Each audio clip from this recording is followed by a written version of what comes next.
Saudara, Stadion Manahan Solo dipastikan akan dipenuhi supporter saat laga Timnas melawan Laos berlangsung. Timnas diharapkan mampu menaklukkan Laos agar memuluskan perjalanan Timnas ke fase berikutnya di Piala AFF.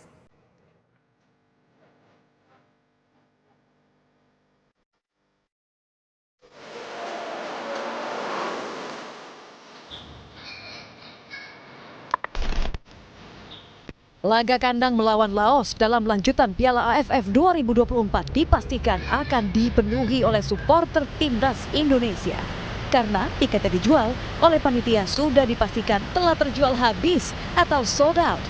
Lewat akun Instagramnya, Ketua Umum PSSI Erick Thohir menyebut jika tiket laga Timnas melawan Laos sudah terjual habis.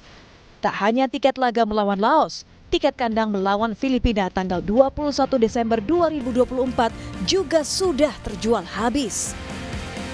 Skuad Timnas Indonesia telah tiba di Solo untuk persiapan laga kontra Laos. Tim Garuda optimistis untuk meraih 3 poin untuk memantapkan langkah Timnas menuju babak selanjutnya di Piala AFF.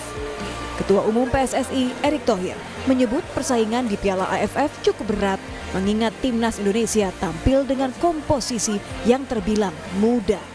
Namun Erick yakin seluruh pemain akan memberikan yang terbaik untuk meraih kesuksesan di Piala AFF. Walaupun kemarin saya lihat Coach Sintayong masih memanggil pemain seperti Asnawi, Arhan, yaitu pilihan pelatih, ya. Dan kita lihat memang cukup berat persaingannya di AFF. Tapi ini kan kembali walaupun kita tidak punya target, ya kita harus berikan yang terbaik. Pengamat sepak bola Wesley Hutagalung menilai Timnas harus belajar dari laga perdana melawan Myanmar. Karena menurutnya Timnas belum bermain 100% meski berhasil meraih kemenangan.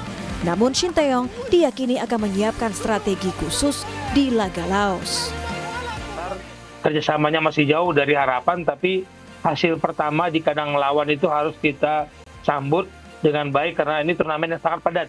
Main lagi tanggal 12 lawan Laos, kemudian tanggal 15 yang bahaya itu nanti lawan Vietnam. Jadi ini persiapan yang begitu mepet seperti ini, kita nggak punya banyak persiapan dari tanggal 26 Desember kemarin, November kemarin, tapi turnamen pada gini harus disikapi dengan baik dan Shin Tae-yong menunjukkan dia mencoba variasi dan kejutan-kejutan lah.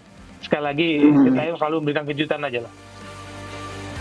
Jika melihat hasil head-to-head pertemuan Timnas melawan Laos dalam 3 laga terakhir, Indonesia dominan melawan Laos. Timnas berhasil menang 2 kali dan imbang 1 kali. Saat melawan Laos, Shin Tae-yong diprediksi akan mencoba strategi baru dan merotasi pemainnya. Karena diketahui jadwal Piala AFF sangat padat sehingga diperlukan rotasi dan penyegaran tim.